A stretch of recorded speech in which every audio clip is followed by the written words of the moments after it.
Hello दोस्तों, मैं सरला Yadav SY Hindi platform पर एक बार फिर से आप सभी का हार्दिक अभिनंदन करती हूं और उम्मीद करती हूं कि आप सब ने पीछे की सारी वीडियो देख ली होंगी और अपने अच्छे से नोट्स बना लिए होंगे और और आशा करती हूं कि आप सभी स्वस्थ होंगे और अच्छे होंगे। शुरुआत करते हैं एक और नए जीवन परिचय की तरफ, या लेखक परिचय भी कह सकते हैं। तो आज का हमारा लेखक परिचय है मन्नू भंडारी, और वो कौन से पाठ के संदर्भ में है? रजनी पाठ के संदर्भ में है, जो कि 11वीं कक्षा के एनसीईआरटी की गद्य खंड आरोह भाग 1 में से लिया गया है। ये आज पाठ नंबर 7 है, जो कि मैंने अभी बुक का नाम बताया। 11वीं कक्षा के आरोह भाग 1 के गद्य खंड से लिया गया है। और आज हम जीवन परिचय पढ़ेंगे या लेखक परिचय पढ़ेंगे, किसका? मन्नू भंडारी का। तो मन्नू भंडारी एक नई कहानी आंदोलन जब शुरू हुआ था उसी के दौरान की कवयित्री है, जिन्होंने रजनी नामक एक पटकथा लिखी। इस पटकथा के अंदर 7 दृश्य हैं, जो अभी एचपीएससी का जो एग्ज़ाम हुआ था, स्क्रीनिंग एग्ज़ाम, हूबहू ये क्वेश्चन पूछा गया था कि रजनी पटकथा में कितने दृश्य हैं, तो उसमें 7 दृश्य दिखाए गए हैं। साथ साथ हम छोटे छोटे क्वेश्चंस को भी करते चलेंगे, ऑब्जेक्टिव टाइप के जो क्वेश्चंस है वो भी करते चलेंगे, क्योंकि हमारा टारगेट टेट टेट चाहे वो टीजीटी हो चाहे पीजीटी हो, केवीएस, डीएसएसबी, रीट वगैरह, और जहाँ पर भी ये हिंदी का सिलेबस आता है, और यूजीसी नेट में तो इसका इतना ही काम है कि आपको मन्नू भंडारी जी की रचनाएं यहाँ पर याद हो जाएंगी और थोड़ा सा इंट्रोडक्शन मन्नू भंडारी जी के बारे में आपको मिल जाएगा। तो ये इतना ही है। लेकिन जो एचपीएससी स्क्रीनिंग के जो स्टूडेंट हैं, एचपीएससी स्क्रीनिंग के बाद जो सब्जेक्टिव पेपर होने वाला है, उसके लिए ये मोस्ट इम्पोर्टेंट है, क्योंकि अभी हमने देखा था कि एनसीईआरटी के सिलेबस से ही सारा स्क्रीनिंग पेपर तैयार किया गया था। तो उम्मीद है कि आने वाला सब्जेक्टिव भी इसी में से होगा।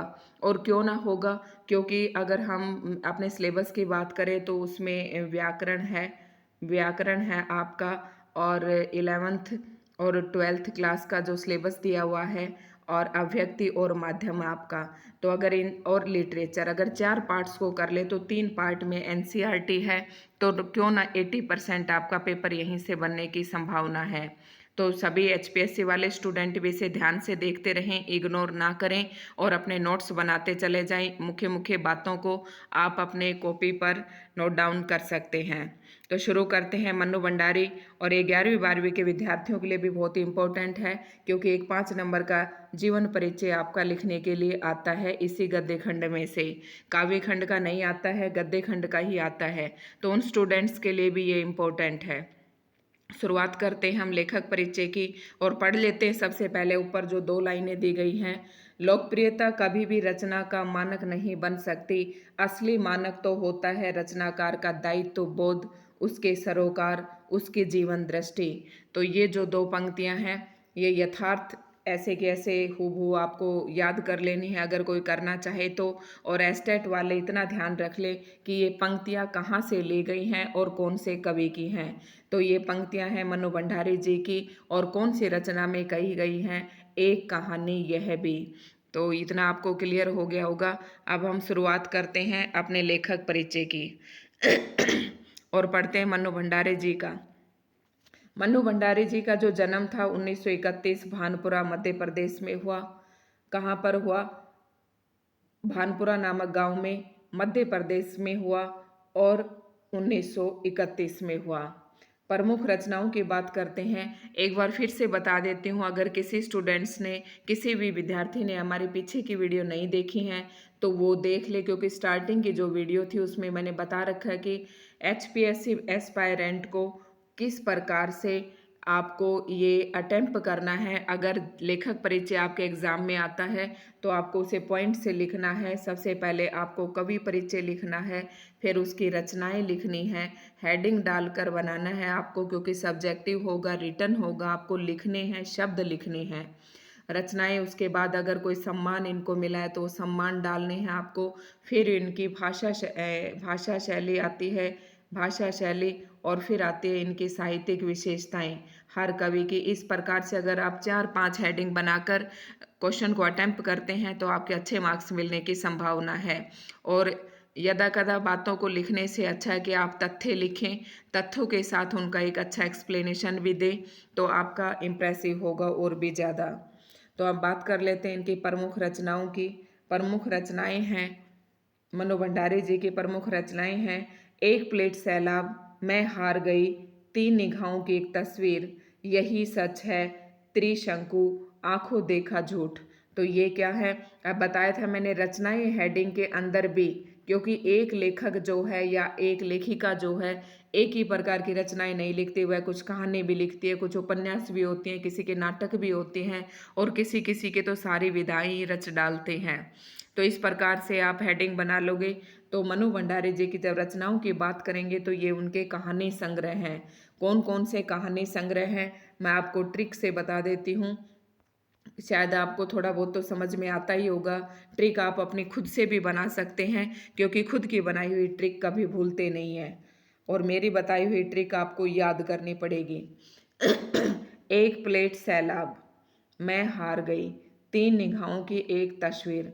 अब आप ऐसे लगाओगे, एक तीन निगाहों वाली तस्वीर है और उस तस्वीर के नीचे एक प्लेट रखी हुई है, यानी कि एक प्लेट सैलाब। ऐसी दो तस्वीरें हैं जो लेखिका ने देखी, मतलब सच में देखी। त्रिशंकु, त्रिशंकु तीन प्लेट, एक प्लेट सैलाब। आपको शुरू से देखना, कैसे आप याद करोगे बताती हूँ। एक प्लेट सैलाब, एक तो प्लेट, तीन निगाहें और त्रिशंकु की एक तस्वीर देखी और यही सच था। कह रहा नहीं मैंने सच में देखी, मैं झूठ नहीं बोल रहा, यानी कि मैंने आंखों से देखा है, मैं झूठ नहीं बोल रही। एक प्लेट सैलाब, तीन निगाहों की एक तस्वीर, त्रिशंकु और यही सच है, आंखों देखा झूठ नहीं हो सकता। आप इस तरीके से जोड़ सकते हैं रचनाएं। मैं कहानी संग्रह फिर से बता देती हूँ। एक प्लेट सैलाब, मैं हार गई, तीन निगाहों की एक तस्वीर, यही सच है, त्रिशंकु, आंखों देखा झूठ। ये इनके सारे कहानी संग्रह हैं, आपको इनको अच्छे से याद कर लेना है। आपका बंटी, महाभोज, स्वामी, एक इंच मुस्कान, राजेंद्र यादव के साथ, ये इनके उपन्यास हैं। तो इनके उपन्यास पहले तो आप लिखोगे कहानी संग्रह, फिर आप लिखोगे उपन्यास। उपन्यास कौन कौन से हैं, आपका बंटी, महाभोज, स्वामी। मतलब कैसे याद रखोगे, आपको ये भी पता होना चाहिए कि किसकी है। तो आप सबसे पहले यहाँ लगा लोगे मन्नू भंडारी, मन्नू भंडारी और आपका बेटा और उनके स्वामी महाभोज पर जाते हैं। कहाँ, हंसते हुए, एक इंच की मुस्कान लेते हुए महाभोज पर जाते हैं। ये क्या है, इनके उपन्यास हैं। ये क्या हैं, उपन्यास। तो शायद आपको अच्छे से याद होंगी। मनु भंडारी, उनका स्वामी, उनका बेटा, आपका बंटी और एक इंच मुस्कान लेकर महाभोज पर जाते हैं। अब इनके पति का नाम था राजेंद्र यादव। मनु भंडारी के पति का नाम था राजेंद्र यादव, राजेंद्र यादव। और ये कहीं पर भानपुरा मध्य प्रदेश में है ये। और पटकथाएं जो हैं, रजनी, निर्मला, स्वामी, दर्पण, दर्पण, ये चार ही हैं। ये इनकी पटकथाएं हैं।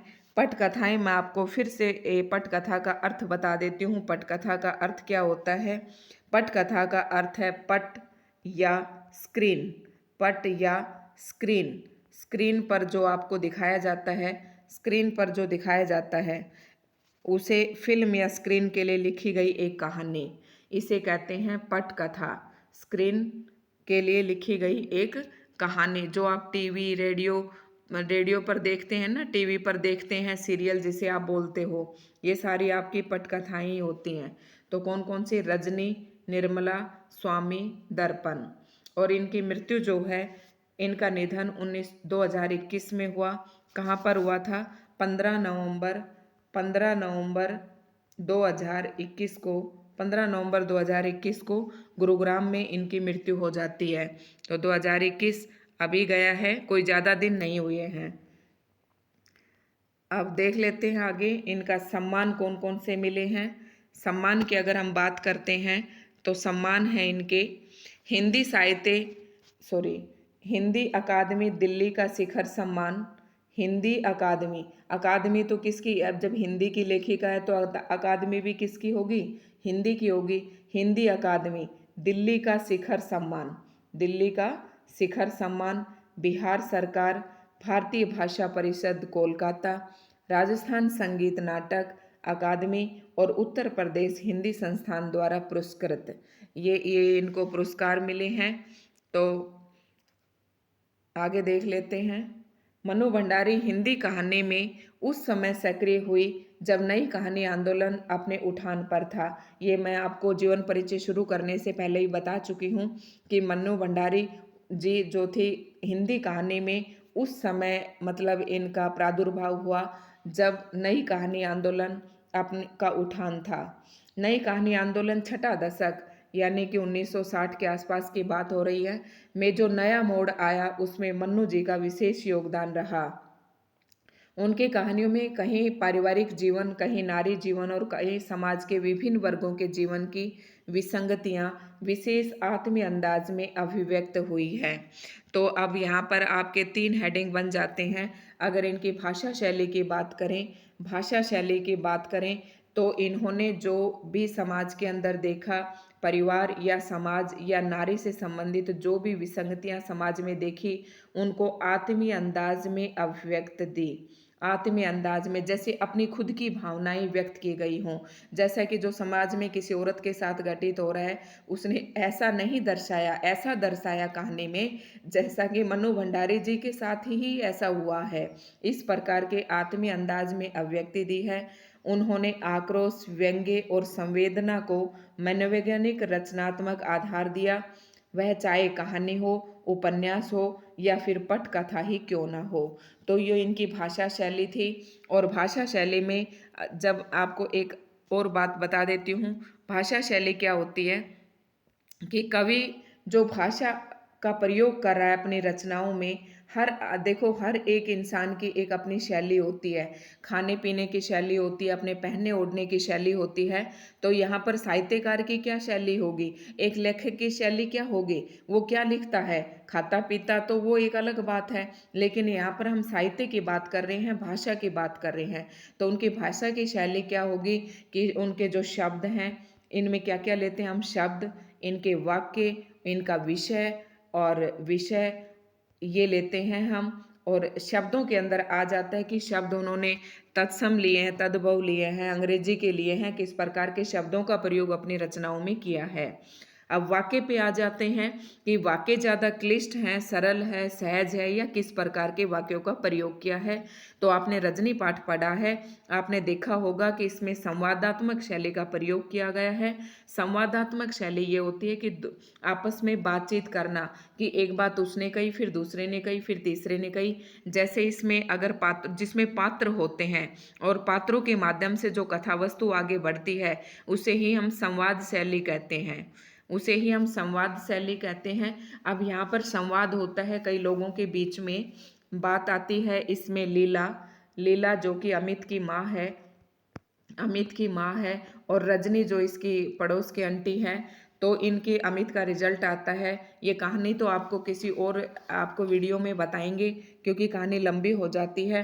तो ये इनके पात्र है और पात्रों की जो संवाद बातचीत के माध्यम से जब कथा वस्तु आगे बढ़ती है तो हमारे संवाद कहलाते हैं। तो आपने देखा होगा कि इसमें 7 दृश्य हैं और पूरी कहानी जो है वो किस में बढ़ती जाती है, कथा वस्तु जो है संवादात्मक शैली में आगे बढ़ती है।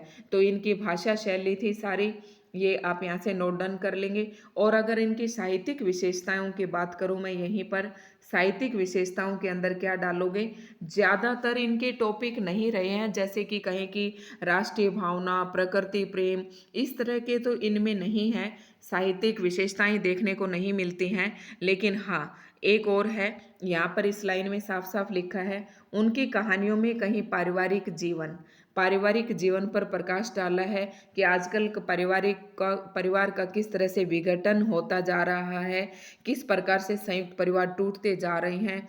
और कहीं कहीं नारी जीवन आज के समाज की जो उपेक्षित नारी है, या उपेक्षित तो नहीं कह सकते, लेकिन जो वो मतलब एक नारी का शोषण भी इतना नहीं है। नारी के जीवन में जो भी उथल पुथल हो रही है समाज में, उस सब के ऊपर प्रकाश डाला है।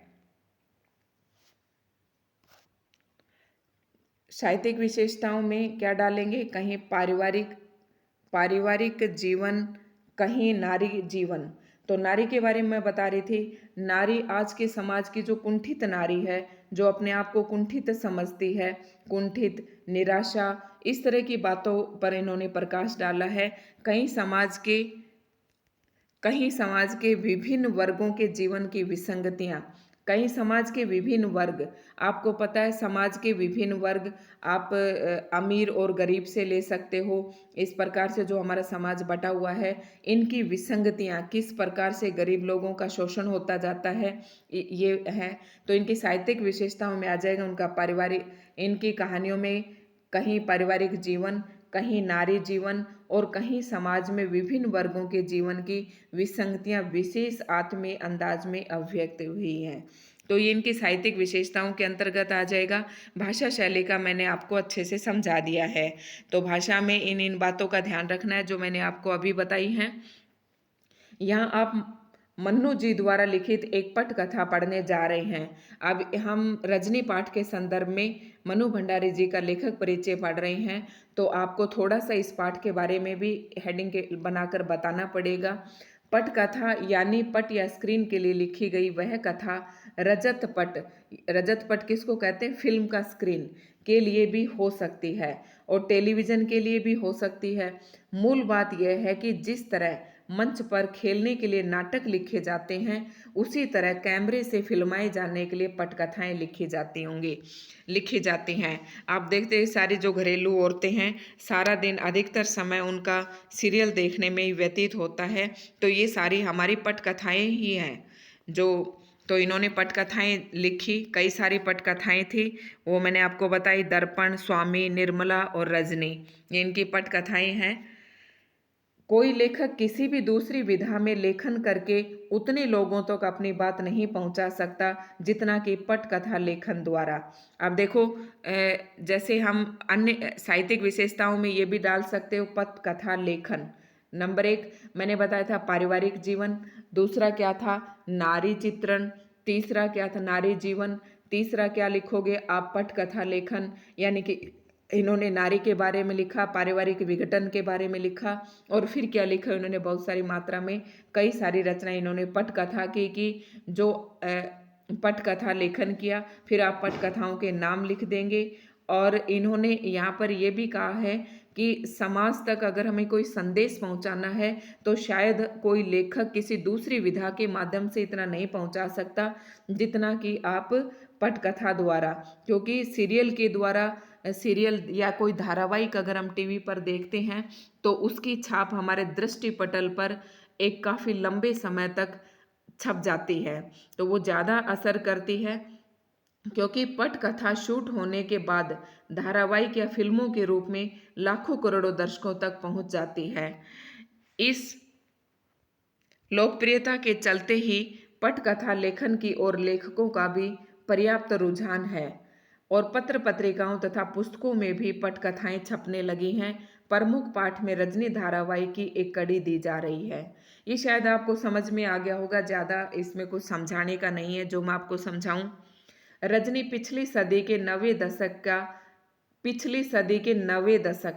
नवे दशक का मतलब 1990 के आसपास का एक बहुचर्चित टीवी धारावाहिक रहा है।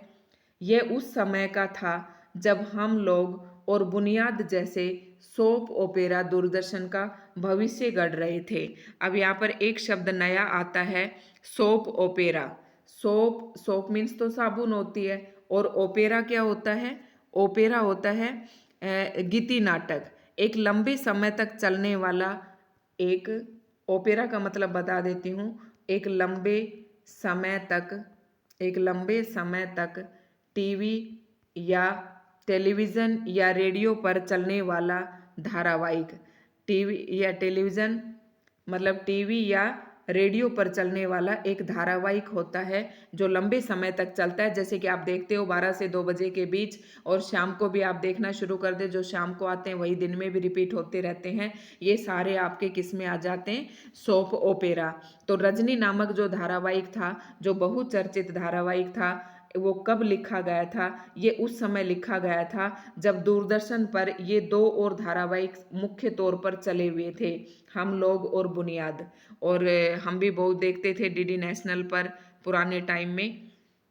वासु चटर्जी के निर्देशन में बने, तो एक ये स्क्रीनिंग के लिए यहाँ पर क्वेश्चन बन जाता है। और इसी तरह के क्वेश्चंस एचपीएससी ने इस बार पूछे थे कि सोप ओपेरा जो सॉरी ये जो आपके पटकथाएं थी जो दूरदर्शन पर दिखाई जा रहे थे, कौन से, हम लोग और बुनियाद, ये किनके थे? वासु चटर्जी के निर्देशन में बने। इस धारावाहिक की हर कड़ी अपने में स्वतंत्र और मुकम्मल होती थी और उन्हें आपस में गूंथने वाले सूत्र रजनी थी। सॉरी, ये तो इसकी बात हो रही है रजनी वाले की, रजनी वाले की।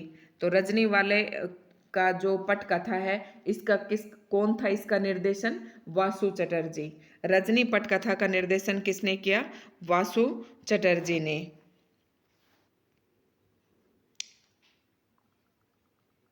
हर कड़ी में ये जुझारू और इंसाफ पसंद स्त्री पात्र किसी न किसी सामाजिक राजनीतिक समस्या से जूझती नजर आती थी। प्रस्तुत अंश भी व्यवसाय बनती शिक्षा की समस्या की ओर हमारा ध्यान खींचता है। तो इस अंश में जो हमें दिखाया गया है, ये इसका जो रजनी नामक पाठ है, वो किसके, इसका मुख्य केंद्रीय भाव क्या है इसके कहने का, कि आज की जो शिक्षा है वो एक व्यवसाय बनती जा रही है। ट्यूशन को भी लोगों ने एक व्यवसाय बना लिया है। मतलब बस फीस लेने तक मतलब होता है। इस असली मकसद को टीचर अध्यापक भी भूल गए हैं कि जो ट्यूशन पढ़ा रहे हैं, मैं तो उन्हें एक अध्यापक ही मानती हूँ कि क्या उनका मुख्य उद्देश्य क्या है कि बच्चों की कमजोरियाँ दूर करके उन्हें अच्छी शिक्षा देना। लेकिन आजकल क्या है, व्यवसाय बन गया है, बहुत महंगे महंगे ट्यूशन्स हो गए हैं और 1 घंटा पूरा पढ़ाते भी हैं इसमें। तो इसी प्रकार का जो कुछ था व्यवसाय बनती शिक्षा के बारे में ही इस आपकी पटकथा में बताया गया है। तो इनकी आपको मैंने सारा आपको बता दिया है, जो रचनाएं हैं, उपन्यास है, पटकथाएं हैं। तो इम्पोर्टेंट पॉइंट्स जो है आप याद रखोगे। जन्म और मृत्यु, जन्म कब हुआ था, जन्म कब हुआ था इनका देख लेते हैं। जन्म 1931 भानपुरा मध्य प्रदेश में। कहीं कहीं आप किताबों में इसको राजस्थान भी देखेंगे, लेकिन वो गलत है, हमें एनसीईआरटी वाला ही सही मानना है। तो इनका जन्म हुआ 1931 में, जन्म हुआ 1931 में। ये इनके कहानी संग्रह हैं, ये इनके उपन्यास हैं। और 2021 में गुरुग्राम में इनका निधन हो गया था। ये कुछ प्रमुख इनके उपन्यास हैं, ये इनकी पटकथाएं हैं, और ये सब आप देखते चले जाएंगे। फिर मैंने आपको बताया कि इनकी भाषा शैली और उसके बारे में बताया कि भाषा के अंदर आपको क्या क्या लिखना है। शब्द, आप 4 चीज़ें याद रखना, शब्द, वाक्य और आपके शब्द, वाक्य, शब्द और वाक्य, मतलब शैली किस प्रकार के शब्दों का प्रयोग किया है, वाक्य किस प्रकार के मधुर हैं, सरस हैं, सहज हैं, और आपका जो विषय है वो किस प्रकार का है। तो इनके जो अधिकतर विषय हैं, इनकी जो जो जो भी इन्होंने कहानियाँ लिखी हैं, उन कहानियों का जो विषय है वो अधिकतर किससे संबंधित है? परिवार से, या फिर पारिवारिक, या फिर नारी से। पारिवारिक, पारिवारिक या फिर नारी से संबंधित इनके विषय रहे हैं। ये सब मेरे को जितना आपको मुझे समझ में आया इतना मैंने आपको समझा दिया। आई होप और ज़्यादा इसमें कुछ समझाने का नहीं था। सोप ओपेरा वर्ड मैंने आपको बताया, सोप ओपेरा का मतलब होता है कि वह धारावाहिक जो एक लंबे समय तक टीवी या रेडियो पर दिखाया जाता है। एक बार फिर से मैंने आपको पूरा रिवाइज करवा दिया है। तो यही थी इनकी सारा जो लेखक परिचय, शायद आपको समझ में आ गया होगा। तो यहीं पर हम अपने इस लेखक परिचय को विराम देते हैं। वीडियो अगर आपको दोस्तों, आप वीडियो देख लेते हो, लेकिन मैंने अभी एनालिटिक पर चेक किया कि जो हमारे सब्सक्राइबर हैं, अनसब्सक्राइब्ड जो लोग हैं वो ज़्यादा इसको देखते हैं वीडियो को। लेकिन उनसे मैं यही कहूँगी कि प्लीज़ आप सब्सक्राइब ज़रूर करना, ताकि हमें अगले वीडियो के लिए आप मोटिवेट करते रहो। तो लाइक शेयर एंड सब्सक्राइब ज़रूर करना वीडियो पसंद आए तो। धन्यवाद।